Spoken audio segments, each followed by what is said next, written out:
and gentlemen, as I live and breathe, I cannot believe it. I am blessed to have the dynamic duo of Adam Popp and Dave Mackey with us today to talk about Adam's foray into Western states, his first, and he will be joined by none other than Dave Mackey, who is just a legend in the sport. If you don't know who Dave Mackey is, GD it, know your damn ultra running history. But fellas, welcome to the show. How are you? Great. Thanks for having us. I'm doing well, thank you. Fantastic. So before we get into Western states, which it's only 2 weeks away from now, we're on the taper slide to the start line. Everyone's healthy, made it this far. That's a huge achievement in itself. So congratulations for that. But I kind of want to dive into what makes you both so unique, and why we have you here today. Adam, let's start with you, and then Dave will get into your story too. But for those unfamiliar with you, Adam, that your story starts with an IED explosion back in 2007. Talk to us about that. Yeah, correct. So I was in the military. I did a job called explosive ordnance disposal. So we're the men and women who go to combat Iraq and Afghanistan and other places and basically disarm roadside bombs or other explosive hazards on the battlefield and just make those explosive hazards safe. So, the local population safe or the men and women in the service are safe, so they could do their job or live their daily lives. And in 2007, December 7th, as you mentioned, I was working on one of these devices. I made the first initial device was safe. And then I was back there on scene, clearing the area for one last look at the area to make sure it was clear before turning it over. And at that time, I was standing on a device I didn't know about, and it blew up right underneath of me. And in an instant, I was on my back. I knew exactly what happened, but was still awake, was confused, and just had a million thoughts, as you might imagine, going through my mind, and just knew I was really badly hurt. And yeah, from there, the medics jumped in and put some tourniquets on and flew in a helicopter to a base in Afghanistan called Salerno and had an operation to amputate my leg. Wow. That was a lot. Yeah. That was a lot, Adam. Oh my gosh. And first, thank you so much for your service to our country. Second, I'm so glad that you are alive today and that, rendered aid to you quickly and swiftly and were able to save your life. I want to kind of talk about that a little bit about the gear you're wearing, which I'm sure helped save your life, but not knowing how big this explosion was. Can you just go a little deeper with us about that day? Yeah, totally. So about the day in general, I had done this type of mission hundreds of times before where we get called to a device that's in the road, and we don't know exactly what we're going into, but we take the safest means possible when we're working on these devices. So we started out using a robot and trying to get to the initial device and making it safe. And then I had to do the hands-on procedure where we're actually walking down on scene to do whatever safety measures are required of the device that we're facing. And when we do that, we try to do it by safest means possible as well. So typically in combat, we don't wear that big green bomb suit you might see on TVs very often. But I thought in this instance, I'd throw it on and, just go down and take a look because it was kind of in a weird location underneath the road in this culvert. So I threw it on just to be extra safe, and then walked down there and, like I said, cleared the device, went back, talked to my team in the truck, told them what was going on, and then went back down one last time. And luckily for me, I was wearing that big green bomb suit because, as I mentioned, I was literally on top of the device when it detonated, on all fours, hands and knees. And if I wouldn't have been wearing that suit, there's no doubt in my mind that I would have been in a much different situation than I ended up. So luckily, it was only my leg and in my arm, and those are the two least protective areas in the suit, because the chest and the head are, they have pretty thick plates there, and the other areas, extremities, are just Kevlar pieces. So the bomb ripped completely through both those, both the arm and the leg area. But yeah, and if you want to talk about size, it was a very small device, just like a small personnel anti-personnel mine. They didn't really figure out exactly what it was, but they do a post-blast analysis of the scene and just saw a really small crater and some plastic pieces in there. So, it's probably not a lot of metal in it, small explosion. And just because of my proximity to the device, I was, my leg wasn't spared. Wow. Extraordinary. Wow. Thank you for sharing your story with us, Adam. I want to ping pong to Dave because he also has quite a unique story. Um, you know, so Dave, I've heard this story before. We talked about this years ago. But for those who are not familiar, if we can, I'd like to hear from you just kind of what your experience was like and why the story of you two running Western states is unfolding to be nothing short of special. Yeah, well, I guess the bigger picture story is, I used to run a lot of races, trail races and mountain bike races and adventure races, and then almost exactly 10 years ago, I just run the Marathon des Sables, did pretty well, and then the Black Canyon 100K. For that, I got second place. So I was like, 44 years old, still running really well, feeling good. And I had my Western States entry that year. And so I kind of was out one of the first trail runs after, or real trail runs after, Marathon des Sables. And, I was just running the local peak and, Bear Peak, very common, well-known one here. And on the down climb in the back of it, which, just a slip or a rock just dislodged. I fell, 30 feet or so, tried to control my fall, landed on my back. Survived that. The rock came down, landed on my leg, and gave me an open left tibial fracture. My friend, who was right there with me, he was able to wedge it off, call 911. There's a rescue, and then litter rescue from Rocky Mountain Rescue here in Boulder. They got me down and out and to the local hospital, and instead of sending me to like the Denver trauma centers, they decided to do the first two surgeries in Boulder. Unfortunately, those probably weren't washed out well enough, the first two surgeries, and so basically the short of it was that infection developed in the leg and ended up eventually after a year and a half have to amputate because the bone wasn't healing. And that was a decision I made. I could have lived with, probably with a leg that was pretty deficient, painful, scar tissue. I could walk, but I'd never be able to ski with my kids. I'd probably be able to ride bikes with them. I'd never be able to run. I'd always probably have a pain or something like that. So I made the decision to amputate, and I'm glad I did. Really am. I have no regrets about that, given the information at the time. Wow. I wish I had an hour with you each to talk about your stories, to really explore your experiences and how it shaped you as an individual and also in ultra running. We're going to tap into a little bit of that today. And so I have it correctly. For you, Adam and Dave, Adam, you first. Where is your where is your leg amputated at? My amputation's on the right side and it's just above my knee. So because of how I was positioned on the mine, it literally blew my knee out. And then it just amputated just above the knee. Mm-hmm. Dave? Yeah, I'm below the knee on the left side. Okay. And so for you, Adam, I want to talk to you both about this. How did ultra running become part of your healing journey physically and mentally? Yeah, that's a long story. I mean, like Dave mentioned, he was a big runner before his injury. And myself, I took that for granted. I, was forced to run in the military and playing sports growing up and hated it. And after my injury in December 2007, I tried to initially do the physical therapy required to start running. And I had a really bad fracture in my hip and they just said no high impact. So I had a really good excuse to give it up for a long time.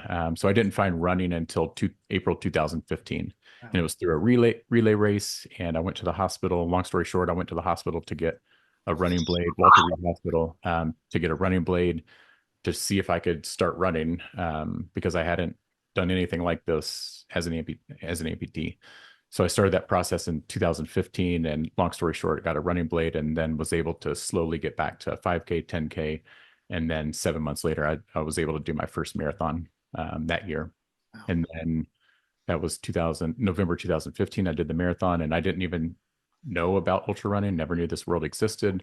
And the next summer, I connected with a lady who was doing a service project for a nonprofit I worked with, and she mentioned she got into Leadville, and then we started chatting, and it opened my mind and world, to a whole new world that I never knew existed. So from there, I was like, okay, like what's the next kind of progression from 5K, 10K, half marathon, marathon, and then from marathon to ultra now.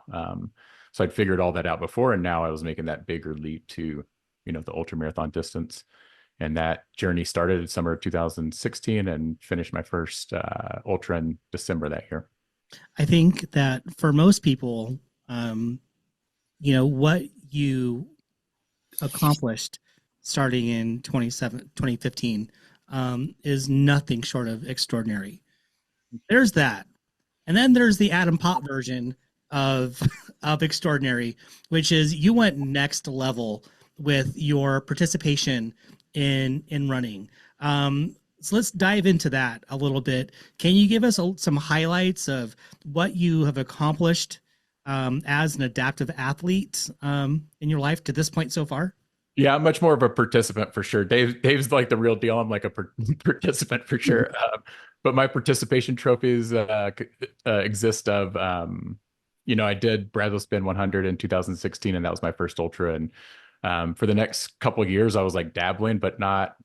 I never had a like really good result, I guess, until years later. But those, 16, 17, 18, I did a few 50 milers, Brazos Spin 100, JFK Stone Mill 50, which I was living on the East Coast at the time. So JFK Stone Mill, the North Face Endurance Challenge, Hat Run, there was a 50K out there.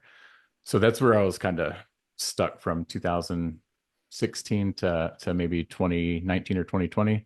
And then 2020, I started training pretty hard during the pandemic. And that's when I ran my first like Western States qualifier, Tunnel Hill. I ran really well there. I ran 18:52 or 53 for the 100-mile there, which that was kind of like my next level jump to being a little more than a participant, I guess. Yeah. Wow, extraordinary. But also in there, I've got to pin you down and say, hello, Guinness. You got some records to your name. Tell us about that. Yeah, I mean, there's the Guinness World Record opened up a athletes with disability category about 2020, 2021, I want to say.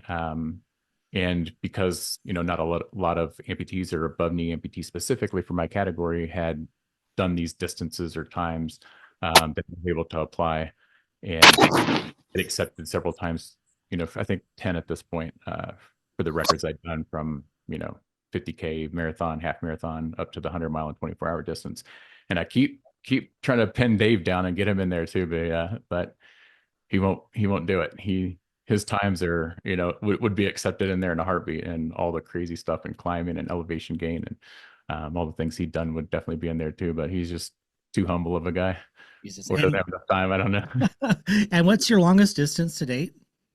Mine, 100 miles. Yeah. Nice. And Dave, I want to get into kind of how, I mean, I can't imagine just the weight of the FOMO you must have experienced while you were going through just all the uncertainty of just a leg that just wasn't going to cooperate the way that you wanted to, and then you had to make a decision to free yourself to get back to doing something that you love, not only for yourself, but also your family. Such a brave thing to do. But how did you two meet? Dave, tell us about the story. He actually met my brother before me at the JFK 50 that Adam said. Because my brother ran his first 50 mile at JFK, and it was like 6-7 years ago, something like that. Adam. Yeah, sounds about right. Yeah, and so I was going to be there. I should have been there, whatever, regrets. But I had like a mild injury, and I could have gone anyway and spectated and helped my brother out. But Adam was running, and my brother introduced himself to him and said, my brother said that his brother, me, had ran a leg, and they met there. And then, but Adam and I, we kind of had message each other here and there. And then finally, Adam lived in Golden, which is down the road, like 30 minutes from me. And finally, just, we made the effort to actually connect and go for runs and, meet up. So it's just, we finally just made the effort. So. And then a pairing was made. And we'll get into Western States in just a moment. But I can actually tell a little bit more of that story too. Oh, I'm happy. Please go right ahead, Adam. We had the same prosthetist too, and in 20 wait, prosthetist. Prosthetist. That's right. Get that right. Okay, just checking, just making sure.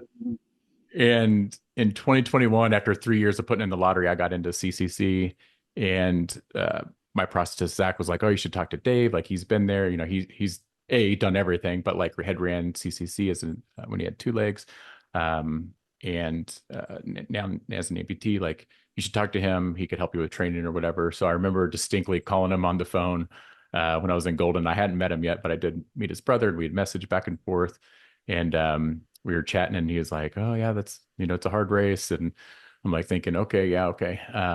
And then he's like, to train, you should probably go out to Elbert and run it like 2 or 3 times. He's like, 2 times. To be on the safe side, you better run it like 3 times. So Elbert's like, the tallest peak in Colorado, and he was telling me to go out there and run it like 3 or 4 times. I'm like, I am not. I don't know what this guy's thinking. Like, I'm not built for that, and I'm not doing that. So I just got off the phone. I was like, man, that guy is on another planet. And I did not run Elbert, and I DNF'd CCC partially because I had an injury, but partially because I didn't run Elbert either. Mm-hmm. Mm-hmm. Yeah. Bromance off to a bit of a rocky start, I guess. You remember that, Dave? Yeah, I totally do. Yeah. Yeah. See, yeah, those Alp mountains, like 1,000-meter descent after another. Yeah, it was insane. Yeah. Yeah. Maybe you can go back and do it. So Dave, I'm curious to know, because I haven't talked to you in a long time since you initially had that amputation. Gosh, it was 10 years ago or so. So Dave, what's your life been like as a competitor, trail running, ultra runner in these past years? Yeah, I came out of the accident, and then I didn't know like what my outcome would be. I felt like everything was suddenly taken away. I was like at the top of my game. I was still doing really well, so I still had that motivation. I knew I'd really like to get back into like trail running, ultra running, and just the quality of life and those outdoor sports I really like. And just sharing time with family, doing those things. And then I didn't know if I'd ever run like a race again. That wasn't the reason I had my leg amputated. It was more quality of life. And so I had that motivation. Once I decided to do the amputation, and I knew amputees could do this, run ultras, and I was like, I'm gonna freaking do it. And so I wanted to do the Leadman series, which is kind of well known in Colorado, and a lot of your listeners probably know it's multi-sport, like mountain bike racing and trail running, and the Lead 100 run. And so that, because I had run that in 2014 before I accident, I really wanted to get back at it, and so I was really motivated, and I finally did that, and then a couple times since then as well. And so I know I'm not fast anymore. I'm like a finisher, kind of like Adam was saying, and that's nice to do. Just having like some kind of goals every year and keep getting me out the door.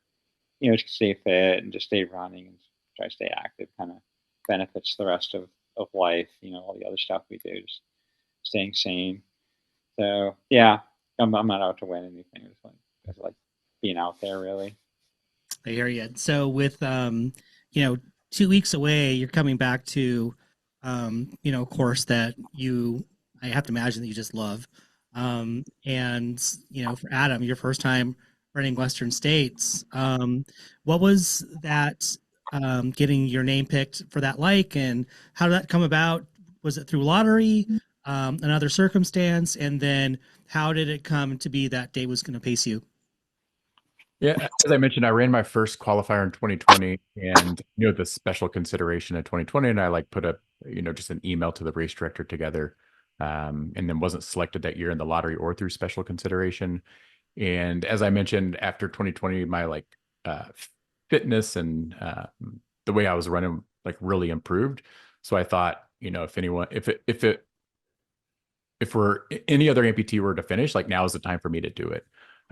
Because you know, in that storied race, only one amputee has finished to this point, and you know, Dave's been back out there, and he was crushing the course and probably going to run some 24-hour, and he was pretty fresh after his amputation, from what he told me, of having screws and all this other pain within his socket, which that's part of the game when you're running as an amputee. It's just dealing with those things that most people don't have to think about. So this year I ran a qualifier at Brazos Spin, and then put together basically a video of testimonials of people like Dave and Zach Bitter and Ian Torrance and some other people who I had crossed paths with and ran at races with and knew me from these races and being immersed in the community and my performances there, that could really speak about my character and ability and fitness, and just put this package together and just put it up for the race to decide if I was, you know, if they think I should be accepted. And, you know, I'm very grateful that they took a look at it and was like, yeah, we want this guy here, and we want him to kind of be the representation, if you will, of this population. So very grateful for that. And yeah, I've been putting, you know, I was notified in early December, and since then I've just been working really hard to not let myself down, not let anybody else down, and just show up and just hopefully have a good day and represent all the work and everything that I've put in over the past 10 years, and specifically the past 18 months or so. And where did the idea for having Dave pace you come from? Well, I mean, there's no other person who on this planet who has better experience both as an able body and an amputee on that course, right? So he's seen the you know, all different sides of it, that again, like I said, most people don't have to really worry about or understand, but it's crucial in my planning on you know, things like amputee, or you know, taking care of my amputated side. And you know, from my understanding too, he was having a issue with his good foot.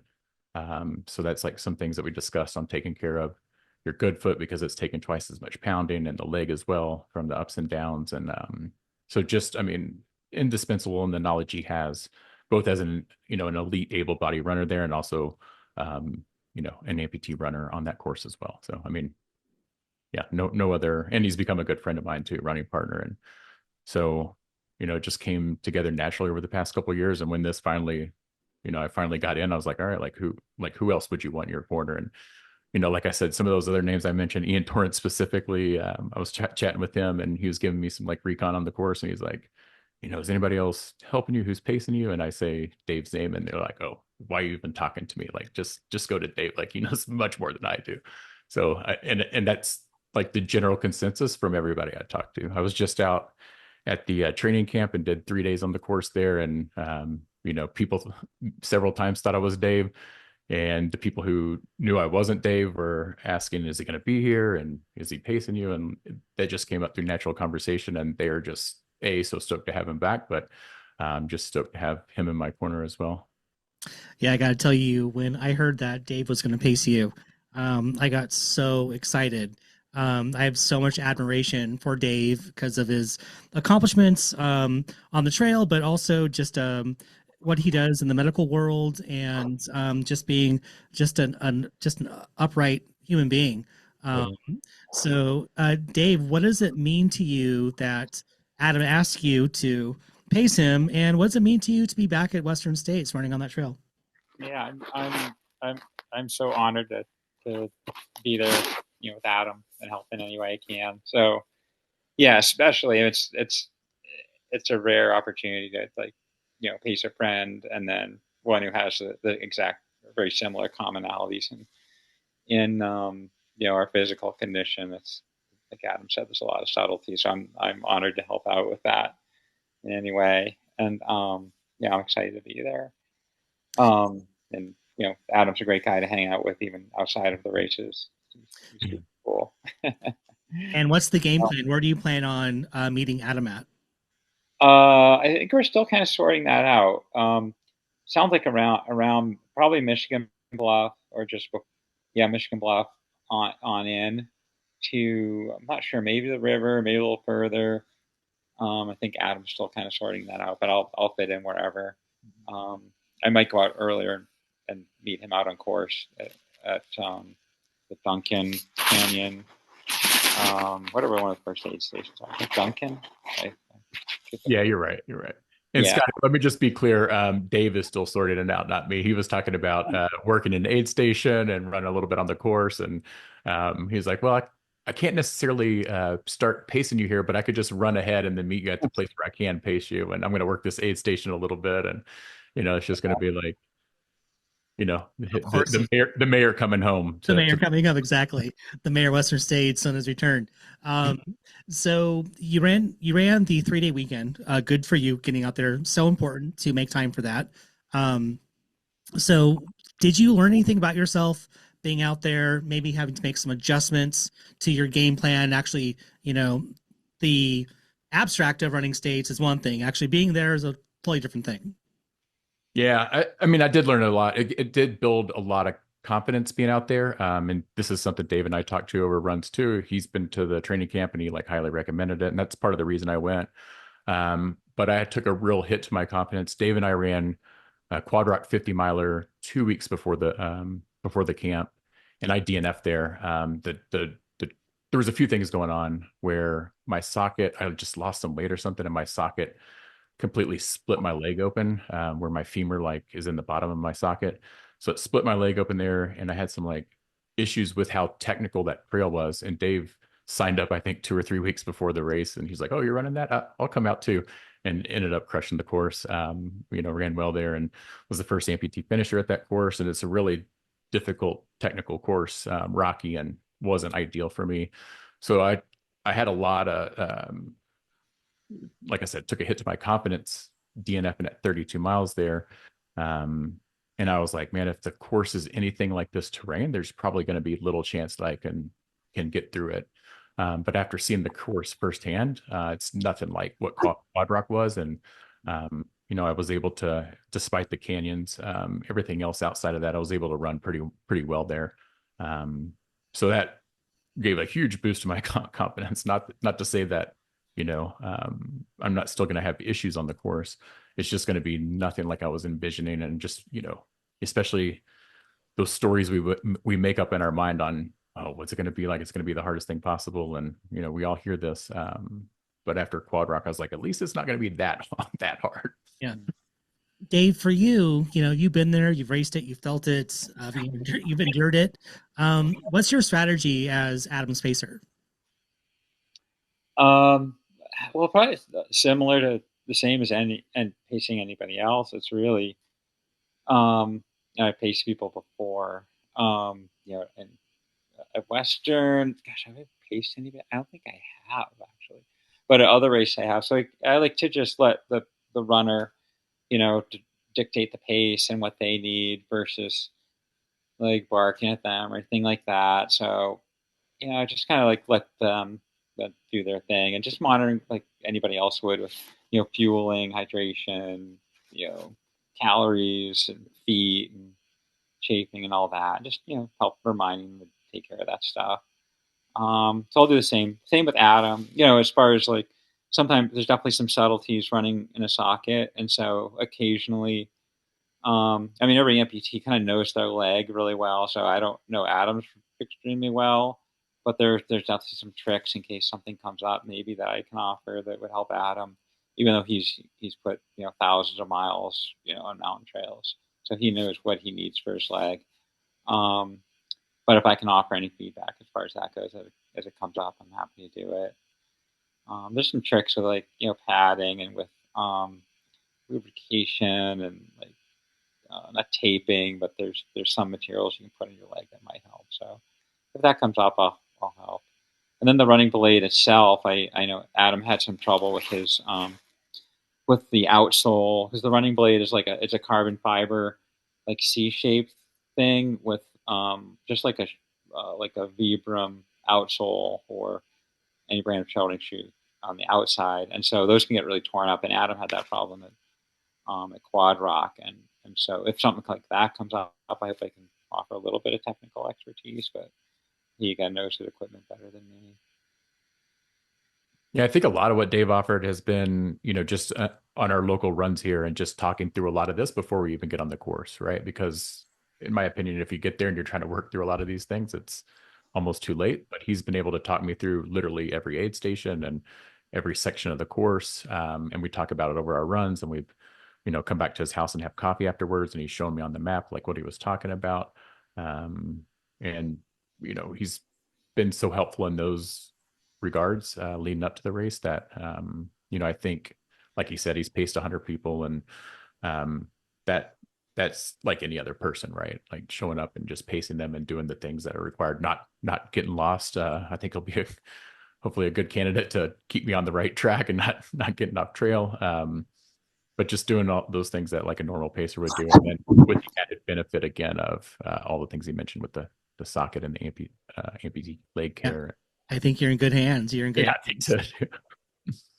So we've kind of covered the physical side of this. Let's talk about the mental training program here. What role does mental training play for you, especially when you're pushing limits in longer distances for you, Adam? Yeah, for me, it's a big part. And I think, the way I learn best is going out there and, putting in the miles and doing quote unquote hard things and working through those difficult situations. So I think, again, looking back 10 years, it's only gotten better, especially in the past 2 or 3 years, to build upon the skills I've learned over time, but also just more recently, like quad rock, like I said, it was a huge mind fuck to go out there and DNF, but then to work through that. And I did a 50K the next weekend, and then the training camp, and to get over that again mentally, like to get back on the course and to work through these things that you're telling yourself, like, oh, can I even like get out there and run? I don't even know if I can like run on trails anymore. And that your mind's telling you that, but once you get on the trail and you like work through it and put in a good day and get through it mentally, then you're just stronger and stronger and stronger. And then, hopefully by the day the race comes, all those demons are kind of not gonna be there, and they're gonna come up, but at least you've put in the work to get past them when they do come up. The symbolism of two adaptive athletes working together in one of sports' most iconic races is pretty inspiring. I mean, there's no two ways about it. It is indeed inspiring. How do you hope this one lands with others watching, especially young adaptive athletes or even veterans for you, Adam? Good question. I think when I had at least when I started running and ultra running specifically, there weren't a ton of amputee athletes that I knew of. So I was reaching out to a handful to kind of figure out some of these things that I had to learn through doing. And there were 2 specifically that at the time that were helpful, and that's all I knew of. And now I'm in a group chat with about 20 other amputees, and we bounce off these, ideas and races, and, the community's growing in the sense that UTMB now has an adaptive athlete policy, and we're making strides towards more equity in the sport. And I hope this just proves like how important our community is, and how races can recognize this community, and how we can show up for, yes, the ultra running community at large, the trail running community at large, but also our athletes with disability, and represent that community well, so that there is more equity and opportunities moving forward. Oh, wow. I mean, I'm visualizing you two coming into the track there at Placer High School, and what a moment that can be. Will this be the first time that we have an adaptive athlete being paced by an adaptive athlete coming into the track? Yeah, Western States. Yeah, it is. I think there's only one other who's completed it, and I was the second to try it. Adam's the third. I don't. Was it Jackie who ran first, Adam? Amy Winters. Amy, sorry. Yeah, and so I don't know who paced her. Maybe I'm wrong, because she did finish. Mm-hmm. Yeah, totally. I might be wrong. I'm sorry about that, but. And this just goes to show you like the record keeping and the history and all the stuff around amputees running ultras is not very well known or well kept. So just that raising that awareness again. And yeah, Adam's. I'm just going to say something. Adam's he's an awesome advocate for people with disabilities. I am much less so, and Adam's an inspiration for what he does as far as his advocacy. I just want to say, you talked about the mental side of it, Scotty. Knowing Adam, of course, you talked about his, how he lost his leg and that kind of trauma. Any other person would probably be, it would affect them their whole life, and they'd probably not establish like the level of motivation they had before the accident. And I know a little bit more about Adam, and right after his accident, I know he had kind of a darker episode in his life, and he has 2 master's degrees, one in in sport psychology and one in counseling, I believe. Is that right, Adam? And so when you talk about mental motivation, what it takes, you're talking to the king of mental motivation, not only from his accident and his recovery, but also from his professional training. I think you couldn't ask a better person as far as, to ask Adam like how to stay motivated and really figure it out. Yeah, you're too kind. We talked about this in the past too, and Dave mentioned he's the type of person similar to what I said of getting out there and doing it, and not necessarily learning like mental toughness or skills through a book. Yeah. This is specifically what he told me is like hard to learn through that way, but he can go out on the trail and like get in the work mentally to be mentally tough and psychological flexible as well, and that really adds up to do the work, to be out there in it. To build those skills. And we've had this conversation before about building mental toughness and how we do that. And it's through a lot of action and a lot of doing things day in and day out that most people don't want to do. I think Dave's comments is a great lead into my next question for you, Adam, which is, what advice would you give someone navigating a major life change who wants to rediscover movement, sport, or purpose again? Yeah, it's a great question. I mean, I reflect back to my time in the hospital and shortly after I was injured. And I think, peers and specifically peer mentors and organizations are some of the best resources and support that helped me get through a difficult time in the moment. And then also, again, when I found running. So by the hospital bed in those first few weeks, other amputees coming into the room or organizations and providing support in that time and in that moment. But then also years later, when I found running, there's a ton of great organizations out there. And like I said, 2 other amputees at the time who were doing ultras that I leaned on to really leverage their experience and expertise and things that I didn't know. And, I can say that through many different points in my life of, I'm going to try triathlon now. And, I need to learn how to swim, and, who out there is swimming with one leg that knows more than me, or an organization. And there's been so many mentors along the way that have supported me in those transformations and life changes. And, I think Dave's another shining example of that, of, trying to take this to the next level. And he's been supporting in any way he can to help me get to the finish line at Western States. Dave, what does it mean to you? Yeah, I guess long story short, sorry. No, go ahead. just long story short. Yeah, just long story short, those mentors and other people and organizations who just can be there for you. Man, you guys are just trailblazers here. Dave, for you, what does it mean to you to be back in Olympic Valley and, all the way to Auburn? Yeah, I'm excited. It's been a few years, like 2019, I think was the last time I did it. Last time when I tried the race. So it's been a while. It's 6 years. So I'm excited. It's like you're the race, you haven't seen all these people you've known forever and used to know so well, and reconnecting with them. I really look forward to that.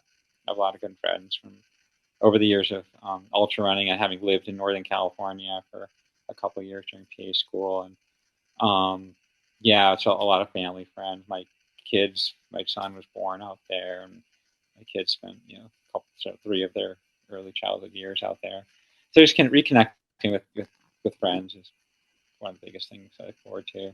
And experiencing the course and, all the, I don't know, I might have like PTSDs from being on that course and all the, oh man, all the dramas on on those sections. Yeah, on each section I can think of, I can probably think of like 10 different times I was just feeling like shit. And so I'll relive those things too, except, Internally, hopefully not. yeah, except I won't be racing and I won't have like 50, 80 miles in my legs already. I'll be pacing. Yeah. Now, I'd be remiss not to ask this question before this is over, Dave. But Mhm. do you have any favorite stories from when you were running states competitively? Well, last time I ran it in 2019, I wore my shoe on my good leg was too thin. I chose the lightweight thing, mistake, just crushed my foot and my socket was giving me grief. I made all these decisions. So that was not a good memory. And to drop at like mile 90, I dropped at the highway 49. What's that? 8 miles from the finish. And I really couldn't, I was going to fall off the trail and really get hurt. But you look back and it's like, shit, I dropped it. I could have like crawled it in, but I don't think I could have. So I got that with me to live with. Good memories. Well, the competitions really. I mean, that's why I went there back then, is to like try to win the race.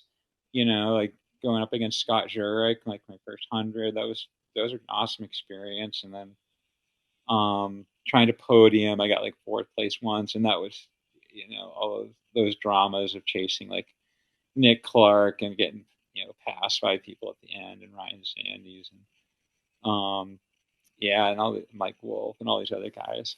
Yeah, just racing. It was so fun, so competitive, and it's really good spirit too. It was really like camaraderie. You show up in the next race and it's the same guys, and just the battles. Really, they were super fun. Thought I could do that for a while. Yeah, man, you're just bringing up all these names and memories of folks, these young guns back in the day.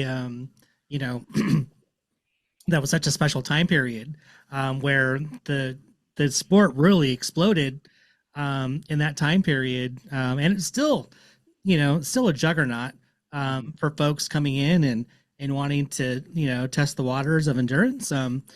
For you, Adam, what is this race? What does it mean to you, and what are you looking forward to most? Yeah, I mean, I think you hear the name and kind of know what it means, the history, and like you said, all the people who have been there over the past, how 50 whatever years at this point. Um, but to go out there and just experience a small taste of it during the training camp and hear a lot of the names that Dave mentioned. So I ran with Megan Canfield, who knew Dave, and I was running with her for miles before I like started putting two and two together, and we ran like 10 miles together. And she's just telling me all her experiences there. And then I met a guy who was on my flight on the way home, whose name is Nick Bassett, who, his first finish was 83 or 84. He's the 80-year-old entry at this point. So he's 80-year-olds, man going out on the course to try to finish this year. And there's 3 or 4 other 70-year-olds. So, going to get a small taste of what these people who are like really pushing the limits, right, on this historic and iconic course is just, I mean, just to be a small part of that is just gives me an amazing feeling of gratitude for even being able to be there. And again, like look back 10 years ago and I'm like sitting on the couch, and now here I am at, one of the biggest races in this community. And then what was the second part? What would it? No, I think that's it. Or what it means for you, and what are you hoping to, accomplish here, other than finish, of course. Yeah, and I think what it also means to me is doing one of the hardest things probably to date. So, a lot of the races we've done in the past are don't have this level of difficulty, right? The climbing and the canyons and the heat, and to put all those things together and train for over the past like several months has really like pushed me out of my comfort zone a lot of times. And I'm a better person and better runner for it. So I think that's the biggest takeaway I'm going to have, regardless of what happens on race day. And you are You'll be gliding on the wings of Western States royalty. That's right. Yep. Legends, Adam. My gosh, I'm so excited for you. Dave, Adam, thank you so much for sharing your time with us. You know, I am so excited to say to you both here, I can't wait to see you at States. Yeah. Yeah, can't wait to see you either. So excited. Yeah. Excellent. Thanks, Scotty. Guys, thank you so much for all you do and for this community. You know, it's so important and inspiring. And man, I'll be in tears when you guys come into the track. So don't mind me. I'll be the guy blubbering inside the track there. So Adam, Yeah. good luck to you out there. Dave, have a blast. I'm so excited for you to be back out there. Can't wait to see it. Yeah. Thanks. It's gonna be fun. Yeah, thanks, Scotty. Thanks a lot, Dave. Thanks. Yeah, sure. All right.